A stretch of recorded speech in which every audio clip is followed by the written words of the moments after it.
Então, meus amados irmãos, nós vamos dar continuidade no estudo de Apocalipse que nós intitulamos A Revelação Divina da Última Etapa da História Humana.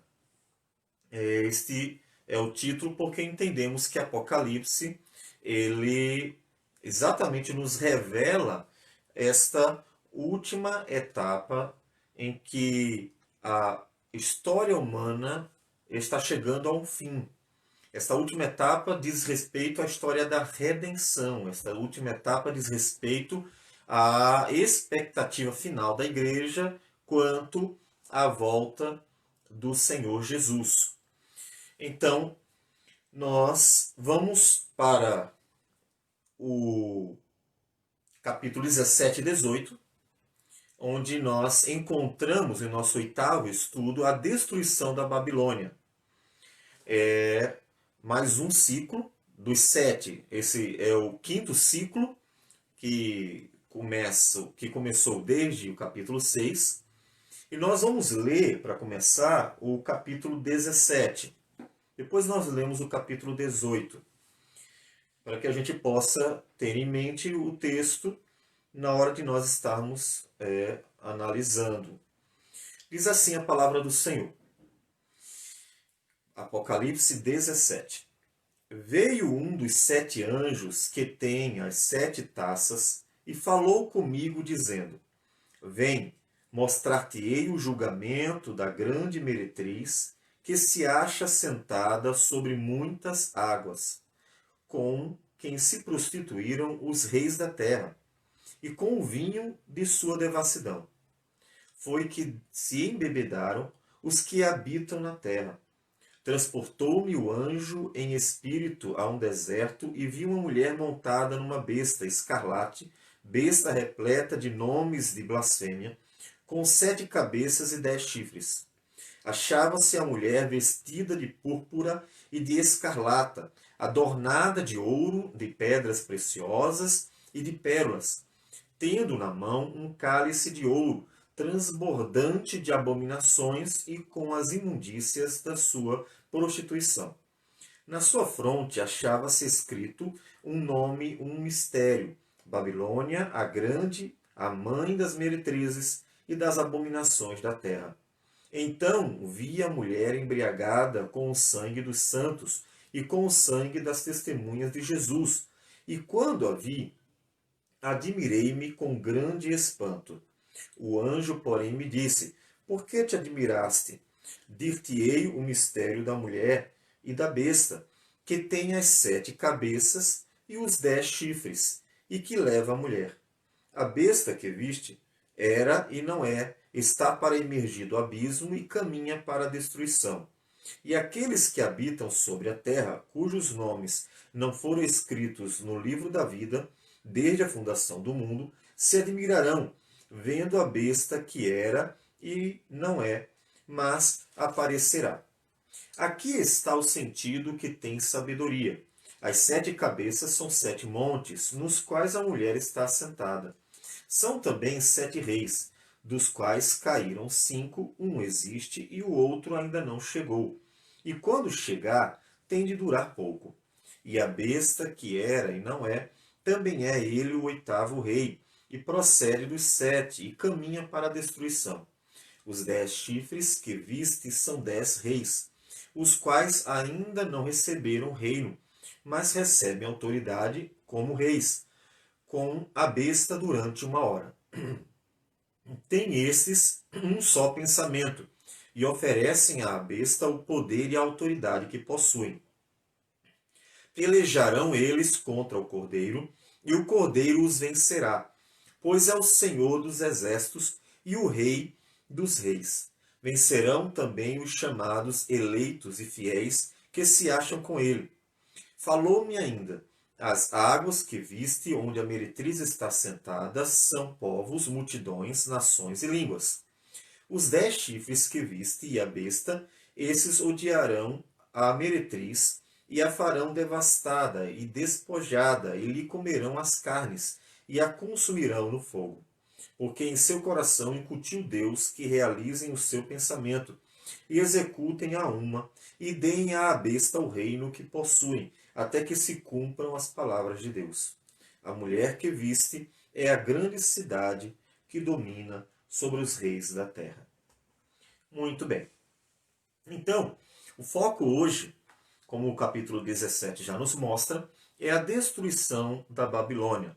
Mas para que nós tenhamos outra vez aquela noção mais precisa do contexto histórico, nós vamos recapitular mais um pouco aquilo que nós temos visto até agora. Nós vimos que Apocalipse foi escrito para uma igreja perseguida. E isso está muito claro desde o início, porque lá em Apocalipse, capítulo 1, versículo 9, nos diz que João, companheiro na tribulação, no reino e na perseverança em Jesus, achei-me na ilha chamada Patmos por causa da palavra de Deus e do testemunho de Jesus. Então, não foi por acaso que ele foi exilado para a ilha de Patmos. Foi por causa do testemunho de Cristo. Foi por causa da palavra de Deus. Então, a igreja já estava sendo perseguida, a igreja estava sofrendo nas mãos de alguém. Quem era esse alguém que estava maltratando a igreja?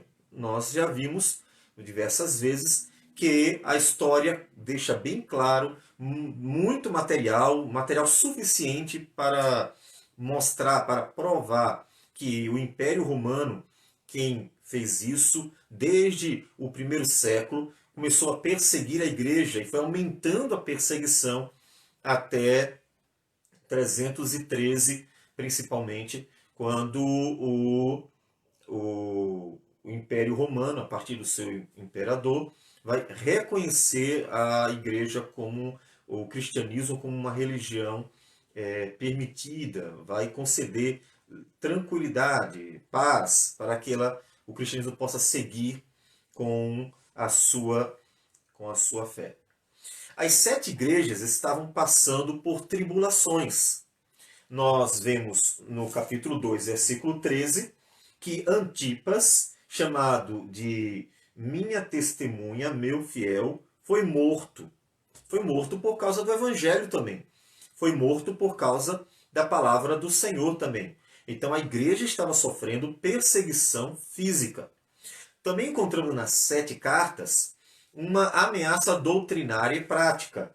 No caso da igreja em Éfeso, é falado sobre os falsos apóstolos. Também a igreja, no caso de Tiatira, se fala sobre uma mulher, que aqui é denominada de Jezabel, que ensinava práticas imorais.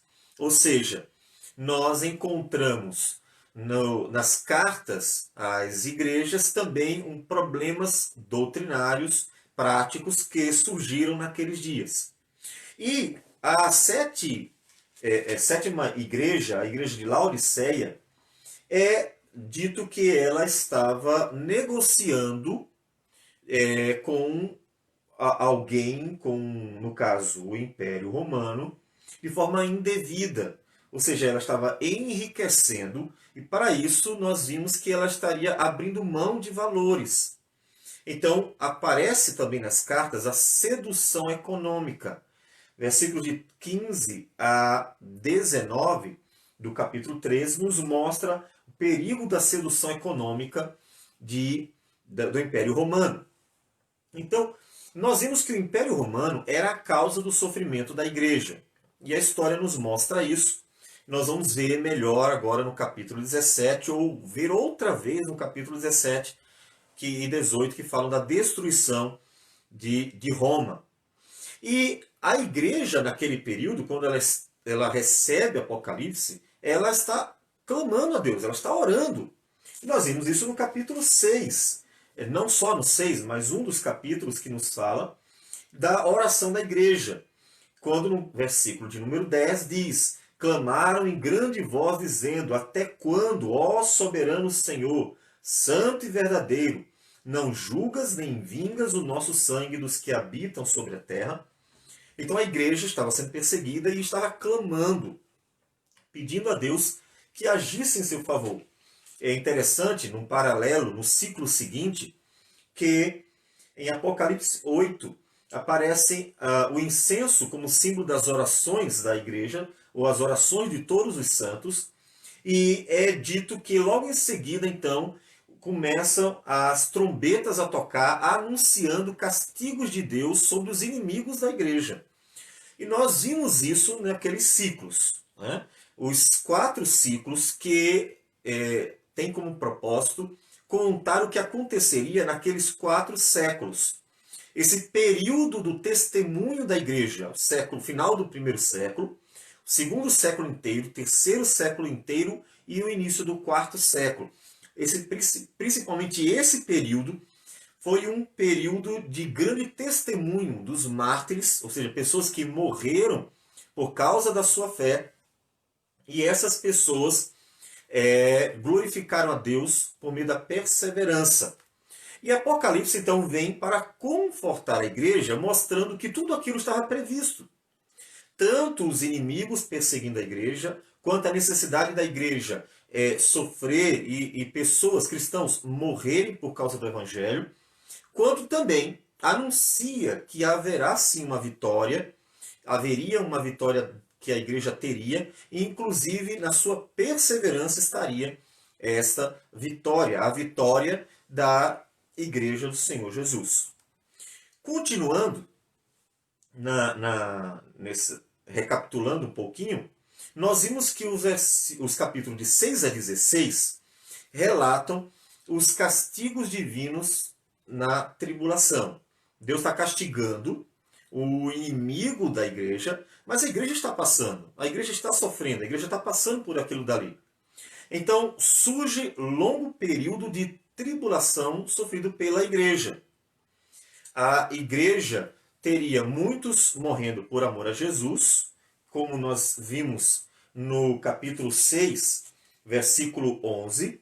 Então, a cada um deles foi dada uma vestidura branca, e lhes disseram que repousassem ainda por pouco tempo, até que também se completasse o número dos seus conservos e seus irmãos, que iam ser mortos como igualmente eles foram. Então veja, cristãos já haviam morrido, e outros ainda morreriam pelo Evangelho, pelo Senhor Jesus, e Deus disse que isso vai acontecer. Então a igreja não tinha como evitar isso. Era parte do propósito de Deus de que a igreja glorificasse ao Senhor, mostrasse sua fidelidade por meio do sofrimento e da morte. Nesse período, então, a igreja precisava ter paciência, como nós lemos nesse texto. Deus diz à igreja que tenha calma, confie no Senhor, que Deus agiria em favor dela. Ela deveria continuar orando, deveria continuar sendo fiel e perseverando, mas esperando em Deus, porque Deus daria à igreja a vitória sim. E nesse tempo, então, a igreja mostraria na sua perseverança a sua fidelidade a Deus e mostraria que ela estava em condições de vencer o inimigo. Veja que não tem armas, a igreja não precisa batalhar, não precisa lutar, guerrear, a igreja precisa ser fiel. Ela precisava só da palavra e da oração. E então, com a palavra e com a oração, ela venceria os inimigos. Desse período, então, que é o período desses 4 séculos, Deus traria castigo sobre o inimigo. Então, o capítulo 6 a 16 falam desse período tanto de sofrimento da igreja quanto de castigos de Deus sobre o inimigo da igreja. E é nesse período, então, que vão aparecer as guerras que vão enfraquecer o império. Os bárbaros vão trazer bastante problema para o Império Romano, vai enfraquecendo o Império Romano. Surgem crises econômicas que trazem fome. Inclusive, nós vimos que há quem diga que a inflação chegou a 1000%. O problema econômico, a crise econômica levou pessoas à miséria. Epidemias, nós mencionamos 4 epidemias, a de 125, chamada de a epidemia de Orósios, a de 165, a peste antoniana, a 251, a peste de Cipriano, Em 312, a epidemia de Eusébio. Não por causa que eles tenham levado a epidemia, mas porque eles são as pessoas que relatam, que contam sobre o que aconteceu. E nessas epidemias morreram milhões de pessoas. Os relatos que contam o número de pessoas que morriam e como isso acontecia são relatos que mostram que a tragédia foi muito grande mesmo, tá certo? Então, milhões. Conta-se, inclusive, que só em Roma morriam 5.000 pessoas por dia. Então, milhões de pessoas morreram, trouxe bastante enfraquecimento para o Império Romano. E, além disso, nós encontramos nesse período corrupção política, divisão política e enfraquecimento da política imperial. Todos esses fatores, acrescidos a outros que são mencionados por historiadores, enfraqueceram o Império Romano, que aos poucos foi sucumbindo até a sua queda em 476. Então, nós vimos esse período de enfraquecimento por meio de 4 ciclos que anunciam os castigos de Deus sobre o inimigo da igreja, que não deixava de maltratá-la geração após geração naquele período ali. Nós entramos agora, nós vamos ver a queda definitiva do Império Romano e também depois veremos que a igreja reinaria após essa queda política do Império. Então, os 4 ciclos de Apocalipse, 6 a 16, anunciam basicamente 3 coisas. Anunciam castigos divinos. Aí nós temos Apocalipse 6, de 3 a 11, 8, de 7 até o 9, 21, 14, de 6 a 12, 16, de 1 a 16. Então, cada ciclo fala sobre os castigos que Deus traria. Também pré-anunciam a derrota do inimigo, que é essa derrota final que nós vamos ver agora no capítulo 17 e 18. E também afirmam a vitória daqueles que perseveravam. É interessante a gente observar que a vitória da igreja no capítulo 6 a 16 não é a Nova Jerusalém. Não é a cidade querida que chega. A vitória da igreja é a perseverança dos santos.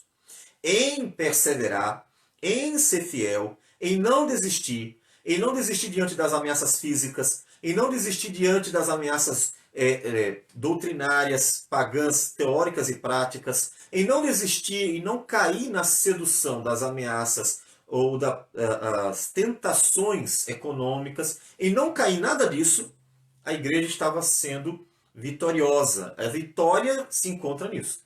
Tanto é que nesses 4 ciclos de Apocalipse 6 a 16, nós encontramos sempre os vitoriosos que morreram.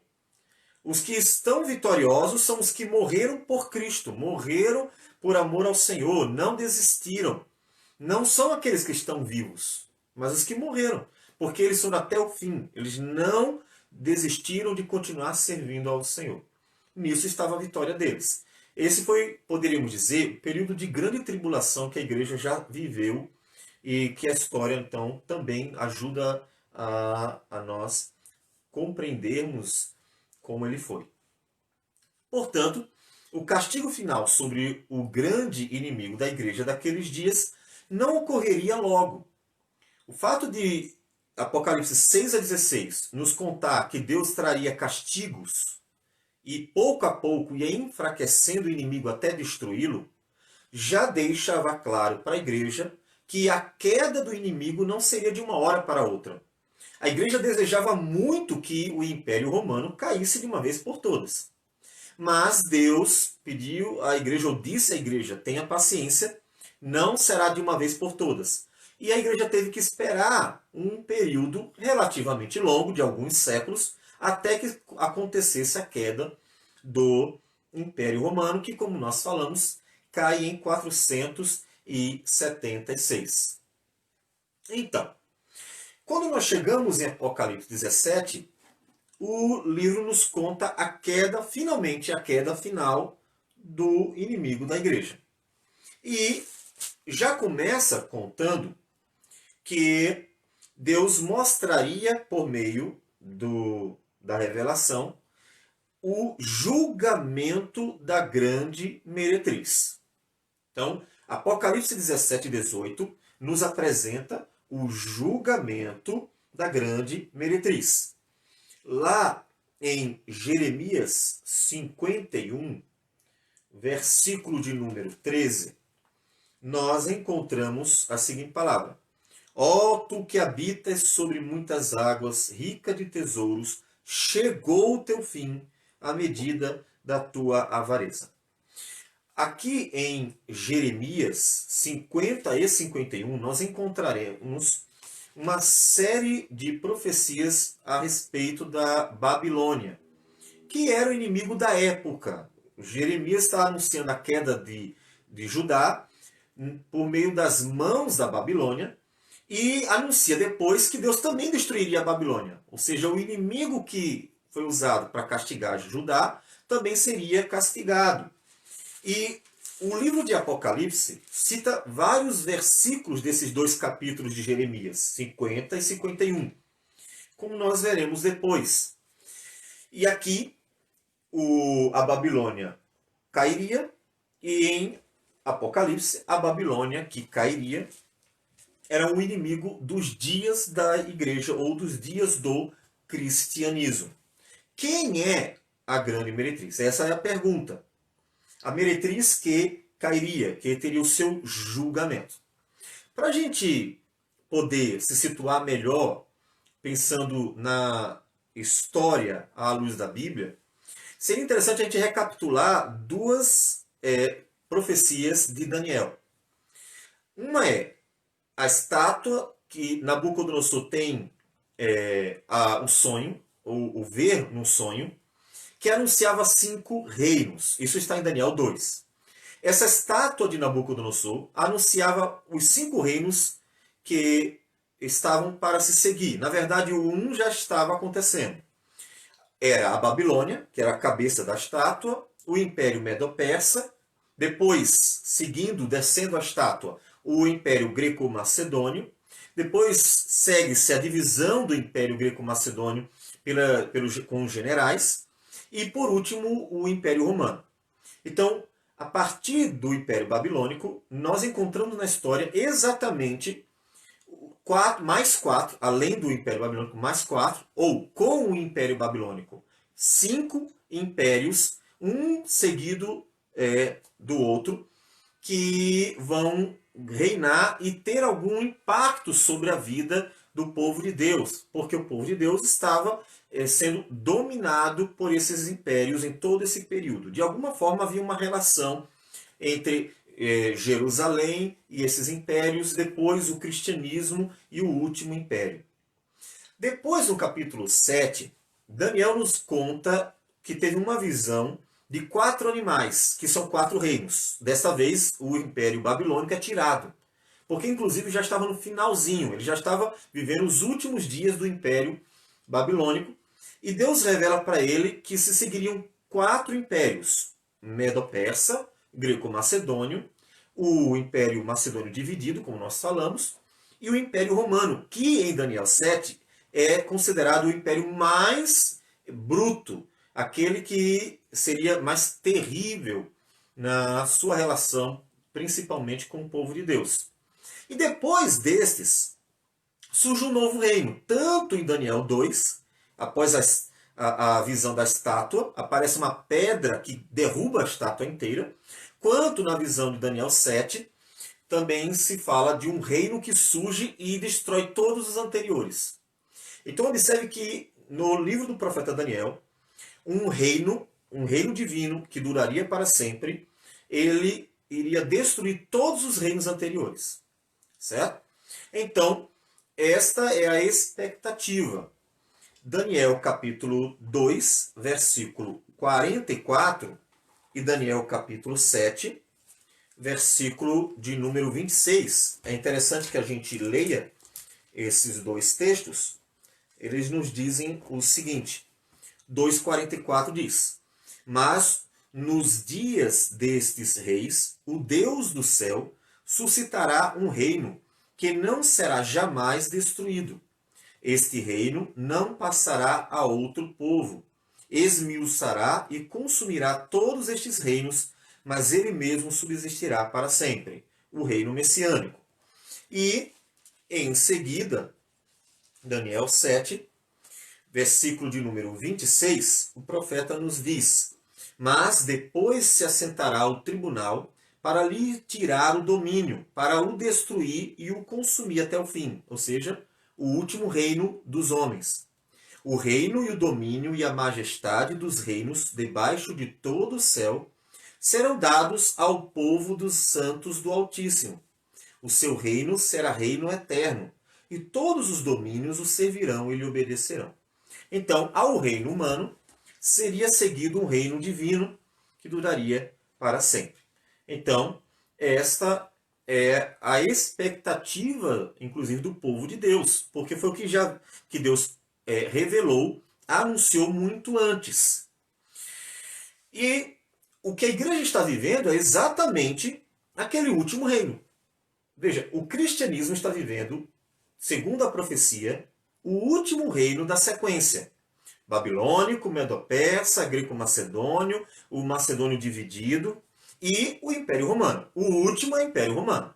E a igreja estava vivendo esse período do último rei, ou reino.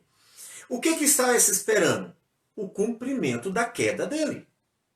Porque em Daniel, tanto 2 quanto 7, é anunciada a destruição dos reinos da antiguidade. Todos os outros caíram. Faltava um, o Império Romano, que também cairia pelas mãos do Senhor. Então, voltamos para Apocalipse 17. Quem é a grande meretriz? A grande meretriz, diz Apocalipse 17, versículo 18, é a grande cidade que domina sobre os reis da terra.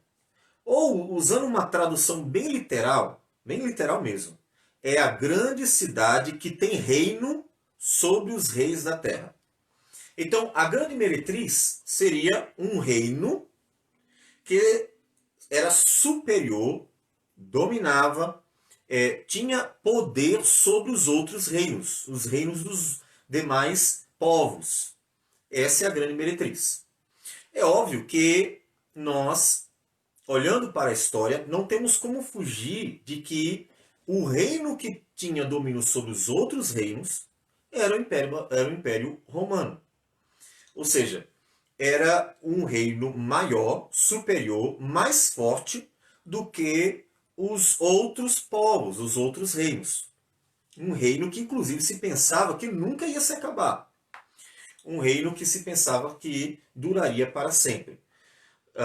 Se dizia que se Roma caísse, todos os povos cairiam também. Ou seja, tamanha era a segurança que se tinha sobre o Império Romano. Então, tendo em vista que Apocalipse nos fala de uma mulher, uma meretriz, e que estava sentada sobre uma besta, nós precisamos ler em Apocalipse e distinguir as 3 mulheres que aparecem no livro. Em Apocalipse, há 3 mulheres principais. Aparece ainda Jezabel, mas é uma personagem, tá? Não aparece com destaque. Mas há 3 mulheres, não tem nome, mas as 3 mulheres representam nações ou povos. Quais são essas 3 mulheres? Vamos ver a primeira. A primeira mulher que aparece é a nação de Israel. Ela está em Apocalipse, capítulo 12. E a partir do versículo 1, ela aparece assim: viu-se grande sinal no céu, a saber, uma mulher vestida do sol, com a lua debaixo dos pés e uma coroa de 12 estrelas na cabeça. Então, vamos ver algumas características dessa mulher. A primeira mulher, que é a nação de Israel, ela está vestida do sol, com a lua debaixo dos pés e 12 estrelas na cabeça. É uma referência a Gênesis 37, 9. Além disso, ela traz à luz o Filho de Deus, o Messias. Versículo 5. Nasceu-lhe, pois, um filho varão, que há de reger todas as nações. O Messias nasce dessa mulher. Também é dito dela, versículo 13, que o dragão, ele, ao ser atirado à terra, perseguiu a mulher que dera à luz o filho varão. Então, a mulher que deu à luz o filho varão é perseguida pelo dragão. Mas, diz o texto, versículos 6, 14 e 16, que Deus a protege, inclusive usando a criação. Ela é protegida por Deus e pela criação. Essa mulher que é a nação de Israel. Por fim, no versículo 17, nos diz que o dragão se ira, não consegue destruir a mulher, e então vai pelejar com os restantes da sua descendência. Quem são? São os que guardam os mandamentos de Deus e têm o testemunho de Jesus. E se pôs em pé sobre a areia do mar. Então, essa mulher tem características. As roupas dela, o filho que nasce, a perseguição sofrida, a proteção divina, e os filhos dela, o restante dos filhos dela, são aqueles que guardam os mandamentos de Deus. Veja, aparece uma outra mulher. Quem é essa outra mulher? Essa outra mulher está em Apocalipse 17, que nós acabamos de ler, ou que nós lemos no início, melhor dizendo. E essa mulher tem outras características, inclusive opostas. Vamos ver. Ela está vestida, diz o versículo 4, achava-se a mulher vestida de púrpura e de escarlata, adornada de ouro, de pedras preciosas e de pérolas. Então, enquanto a primeira mulher estava vestida do sol, com a lua debaixo dos pés e uma coroa de 12 estrelas, uma identificação da nação de Israel, a segunda mulher, que é a Babilônia, a grande, a mãe das meretrizes e das abominações da terra, ela está vestida de luxúria, de púrpura, de escarlata, adornada de ouros e pedras preciosas. Então, ela veja que as vestes da segunda mulher é uma veste de luxúria.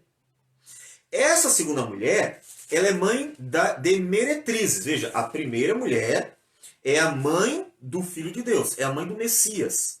A segunda é mãe de meretrizes e de abominações, como diz o versículo de número 5.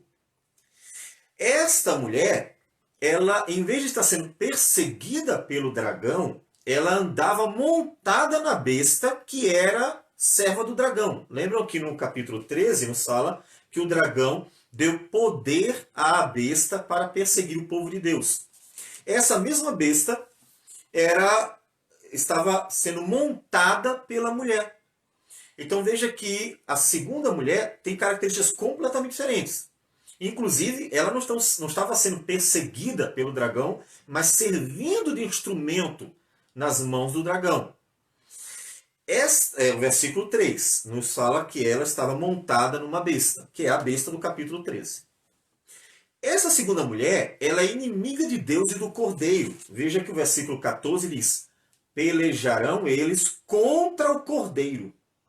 Essa segunda mulher, ela não é defendida por Deus, ela não é protegida por Deus, ela não é amada por Deus. A segunda mulher, ela é inimiga de Deus e do Cordeiro.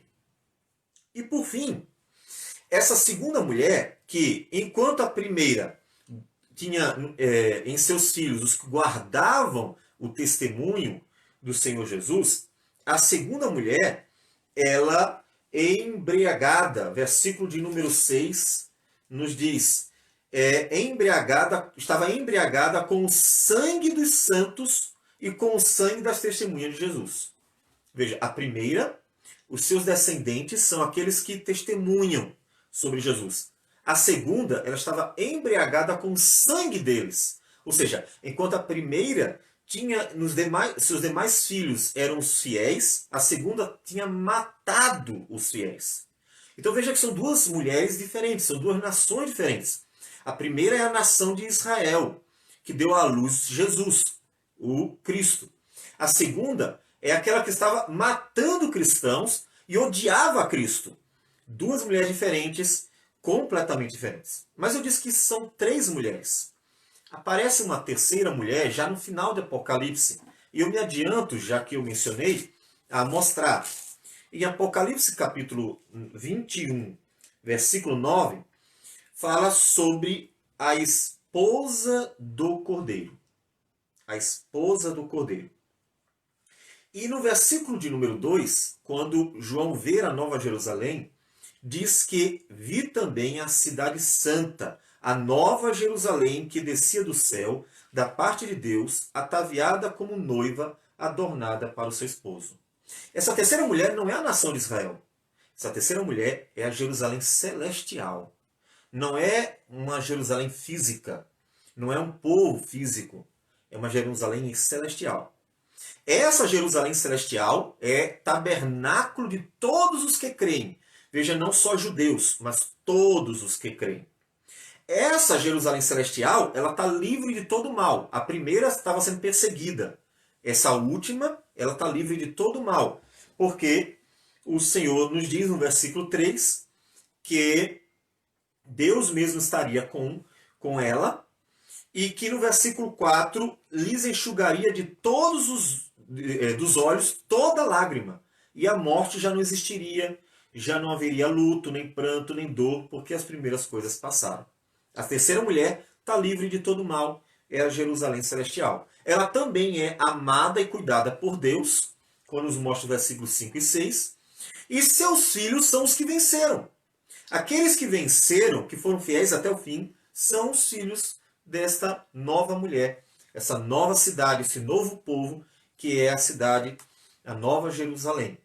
Então são três mulheres. É importante a gente distinguir para não confundir na hora de olhar para o juízo.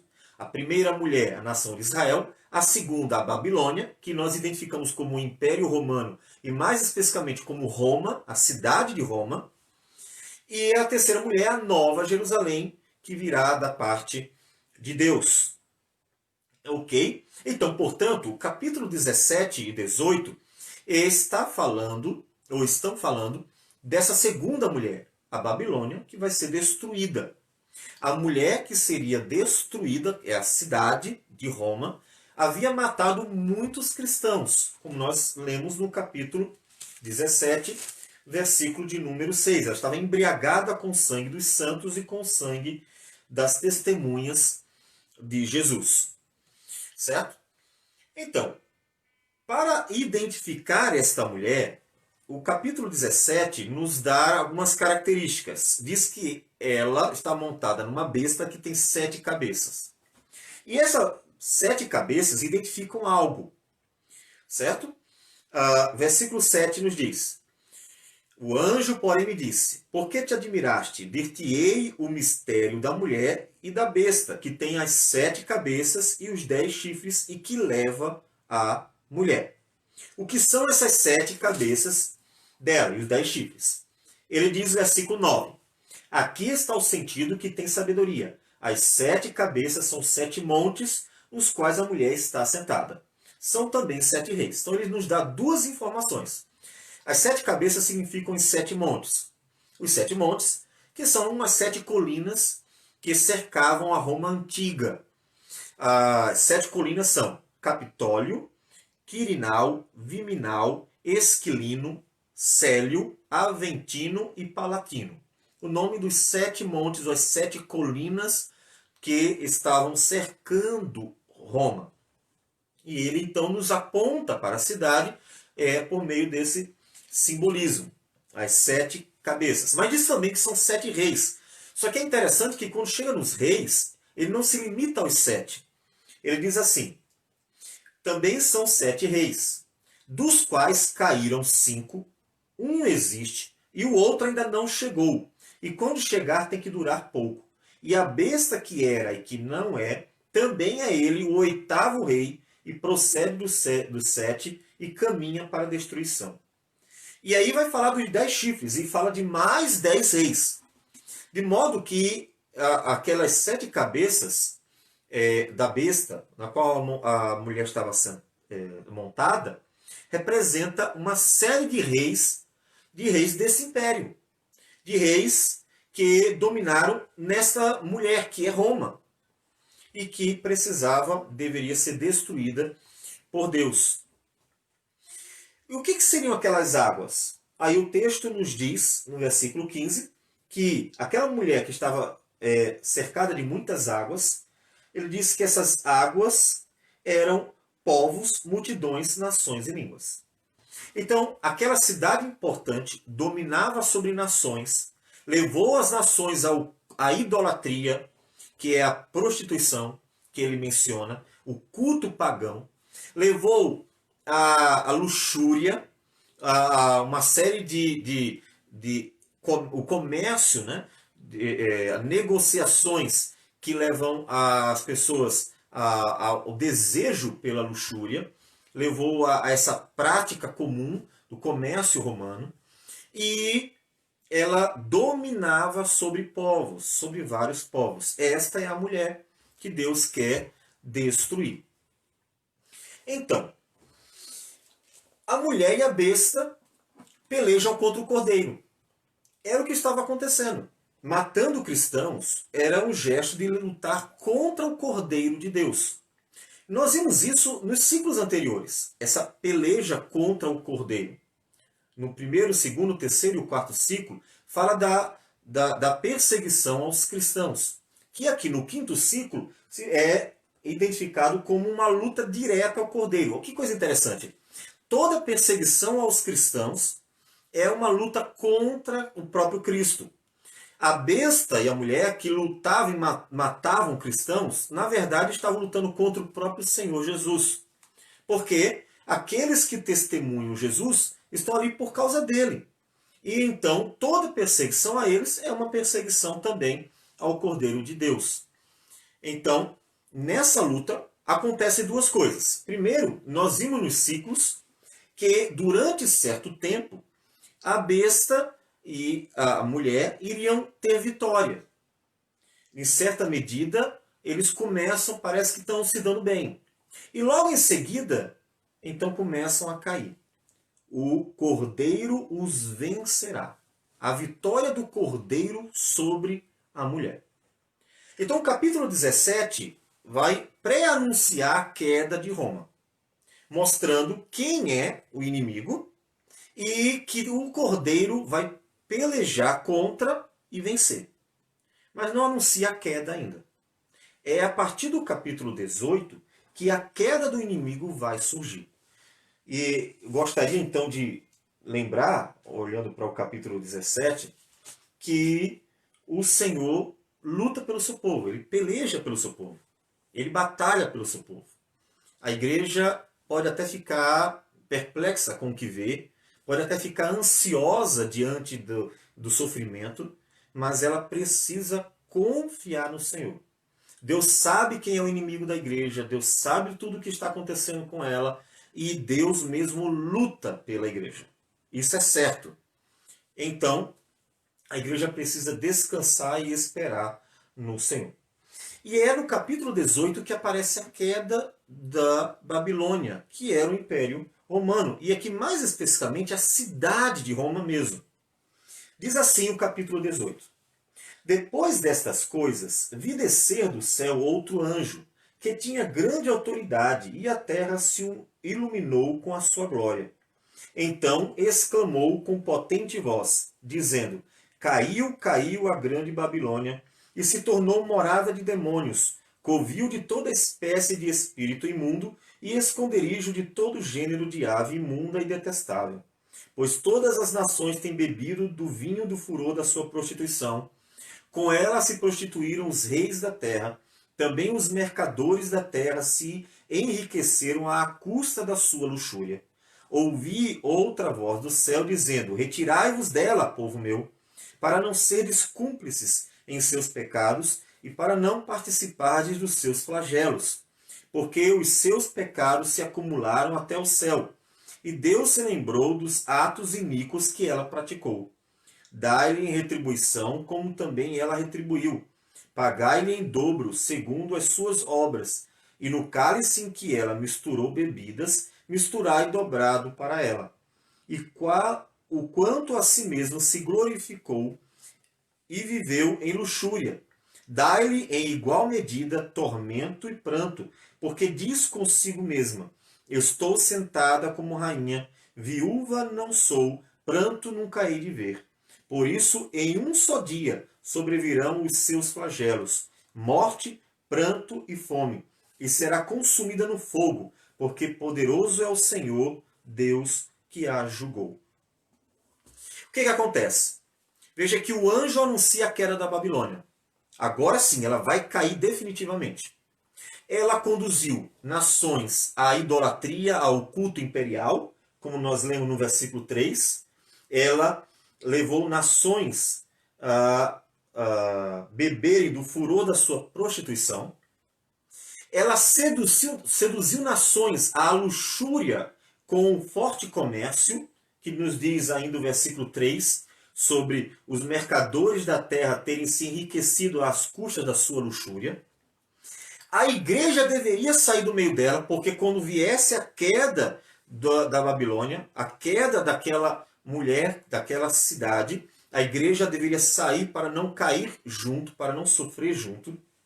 E o texto nos diz, no versículo 4, que ela glorificava a si mesma, dizendo: estou sentada como rainha, viúva não sou, pranto nunca hei de ver.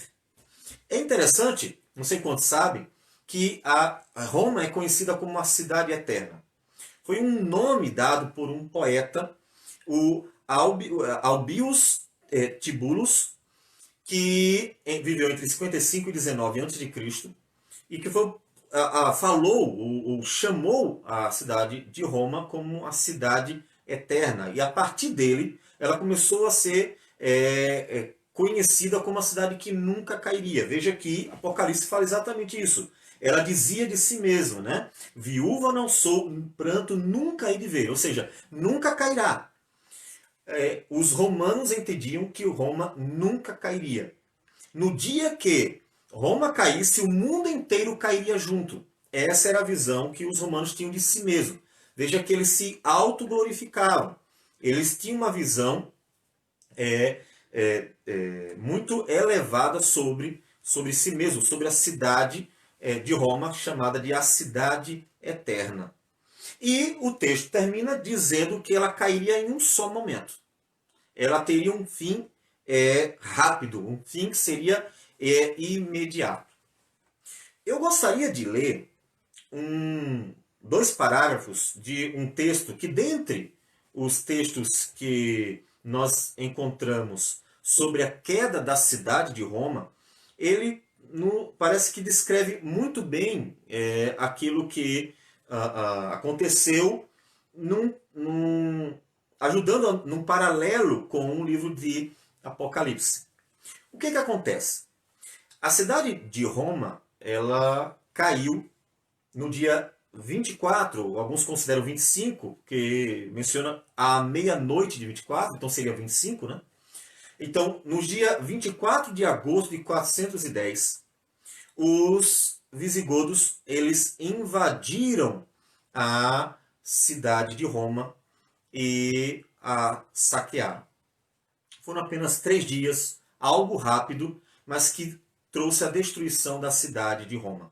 Eu gostaria de ler essa descrição de uma historiadora. Tá? Essa historiadora diz o seguinte: à meia-noite de 24 de agosto de 410, o portão Salariano, uma das entradas situadas em meio aos 33 quilômetros de muralha que formavam um círculo em torno de Roma, abriu-se silenciosamente. Foi a ruína da cidade.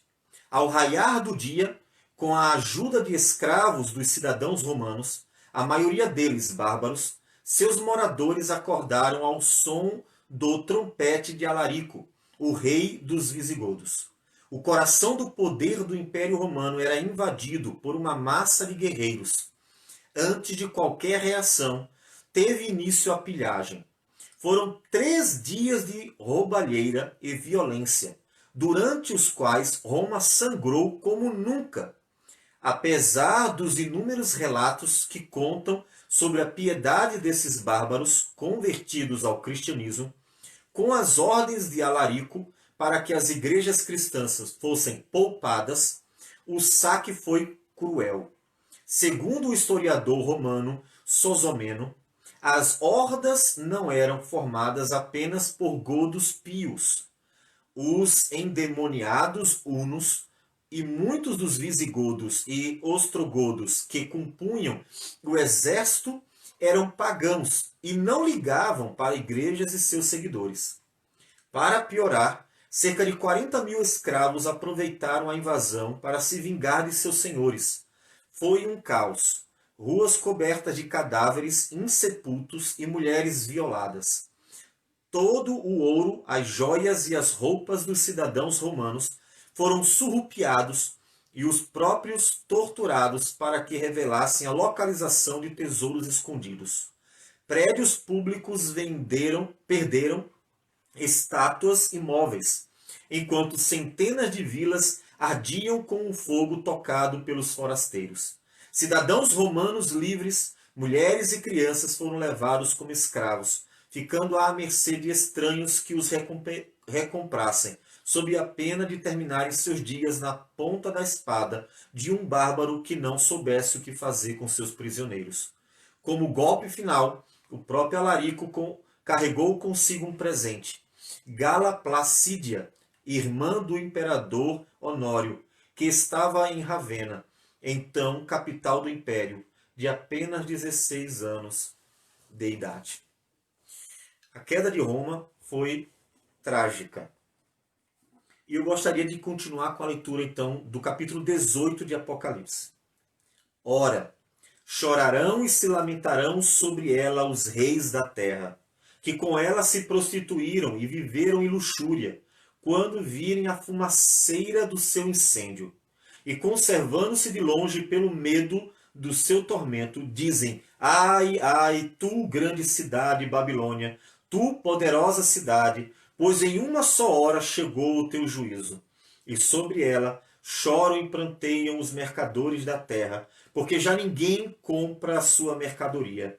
Mercadoria de ouro, de prata, de pedras preciosas, de pérolas, de linho finíssimo, de púrpura, de seda, de escarlata e toda espécie de madeira odorífera, todo gênero de objeto de marfim, toda a qualidade de móvel de madeira preciosíssima, de bronze, de ferro e de mármore.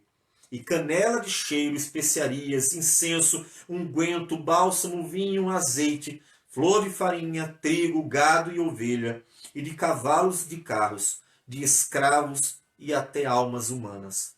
O fruto sazonado que a tua alma tanto apeteceu se apartou de ti, e para ti se extinguiu tudo que é delicado e esplêndido, e nunca jamais serão achados.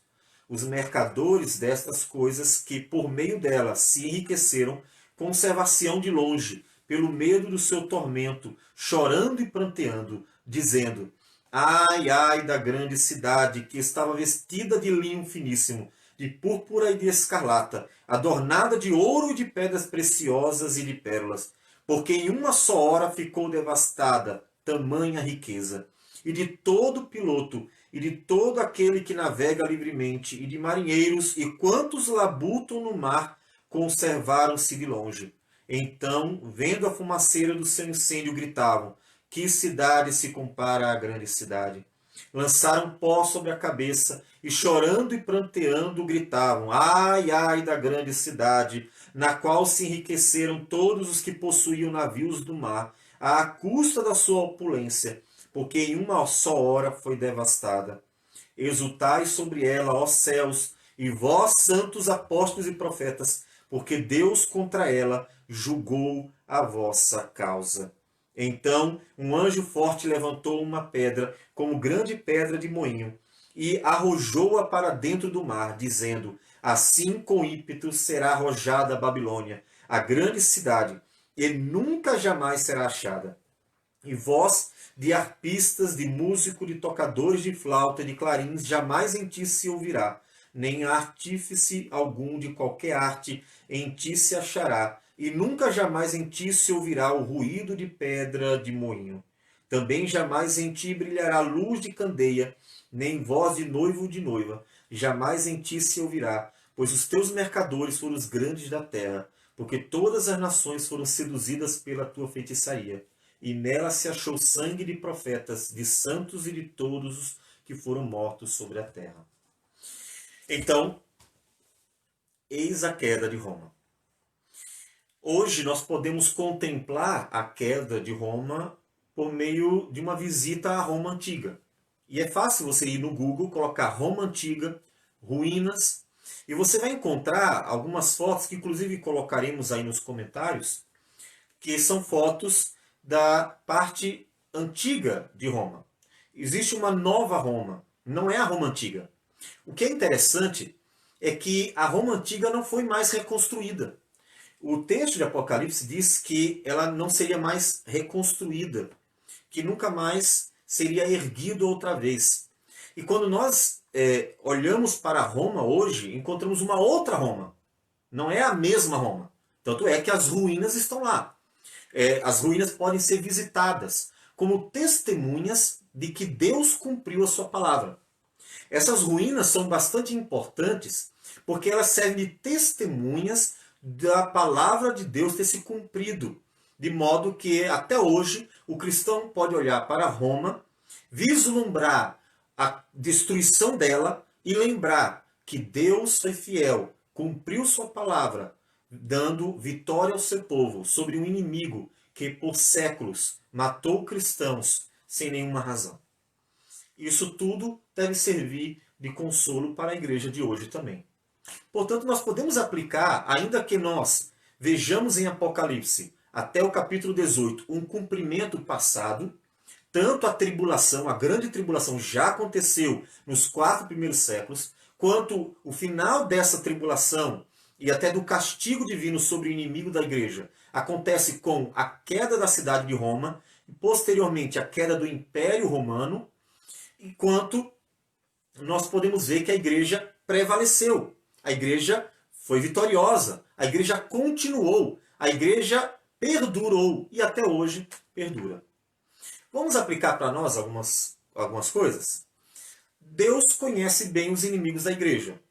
Ou seja, Deus sabe quem são os inimigos do povo de Deus. A gente não precisa se preocupar como se Deus não soubesse. Ele sabe. A igreja precisa descansar nisso. Deus sabe o que nós passamos, Deus sabe o que você passa, Deus sabe quais são os problemas que nós sofremos.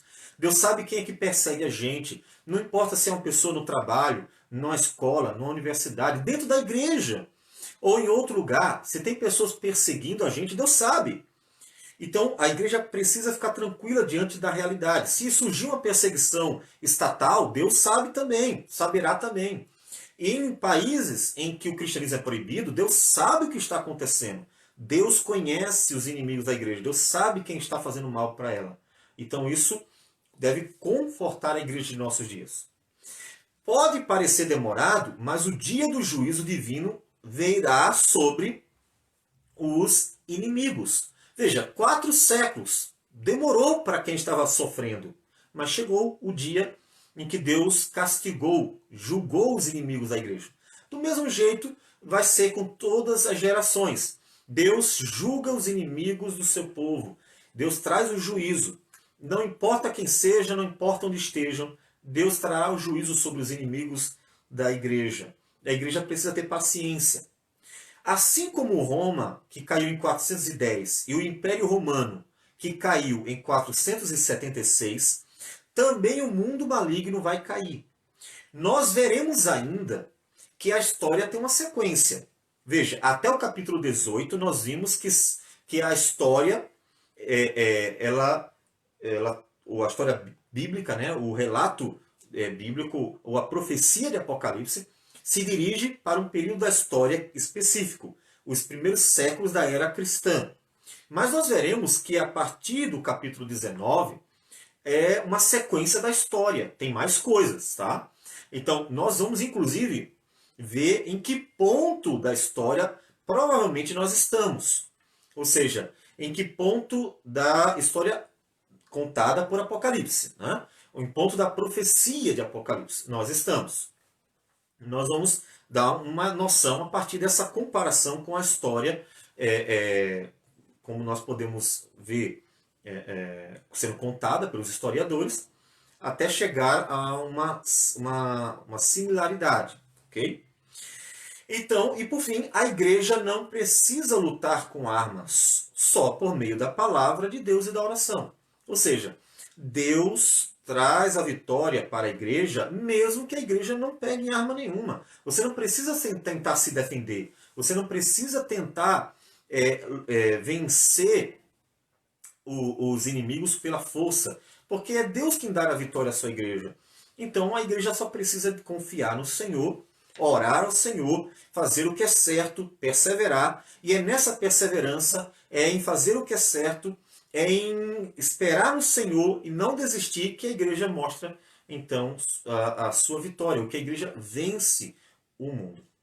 Então, se você passa por problemas, ou nesses dias maus, se você está se sentindo às vezes angustiado, ou se você sabe de notícias de cristãos que estão perecendo, morrendo por amor ao Senhor Jesus, lembre-se, o Senhor sabe de tudo isso. E Ele traz vitória para a sua igreja sempre. A gente precisa só esperar e ser fiel até o último dia.